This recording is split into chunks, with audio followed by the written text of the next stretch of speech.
Hello everyone, welcome to Riya diaries. இன்றைக்கி Sunday special எங்கள் வீட்டில் என்ன லஞ்சுன்னு பார்க்கலாம் வாங்கோ.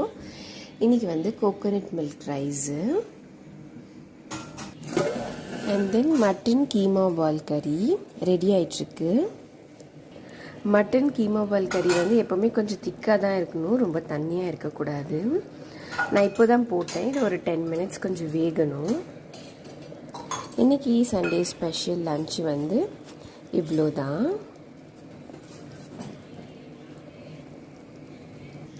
இந்த ரெசிபி வீடியோ உங்களுக்கு வேணும்னா எனக்கு கீழே கமெண்ட் பண்ணுங்க, நான் அப்லோட் பண்ணுறேன். இது ரெண்டுக்குமே வந்து ரொம்ப செம்ம சூப்பர் காம்போ, ரொம்ப டேஸ்ட்டாக இருக்கும். இந்த ரெசிபி வீடியோ உங்களுக்கு பிடிச்சிருந்தா மறக்காமல் ரியா டைரிஸை சப்ஸ்கிரைப் பண்ணிக்கோங்க. நான் உங்களை நெக்ஸ்ட் வீடியோவில் பார்க்குறேன். பாய்.